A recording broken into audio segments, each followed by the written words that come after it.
తెలంగాణలో బంద్ అంటూ latest update అయితే రావడం జరిగిందండి.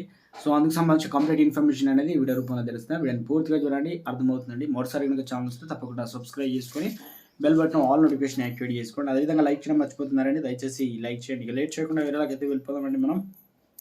తెలంగాణలోని ప్రభుత్వ పాఠశాలలో వరుసగా ఫుడ్ పాయిజన్ ఘటనలు జరుగుతున్న ప్రభుత్వం పట్టించుకోకపోవడంతో ఈ నెల 30న పాఠశాలలు బంద్కు పిలుపునిస్తున్నట్లు ఎస్ఎఫ్ఐ రాష్ట్ర కమిటీలు ప్రకటించాయి. ఇక ఫుడ్ పాయిజన్ ఘటనపైన అంటే ఈరోజు 30 తారీఖు కాబట్టి ప్రభుత్వ వైఖరికి నిరసనగానే ఈ బంద్ చేపడుతున్నట్లు తెలిపింది.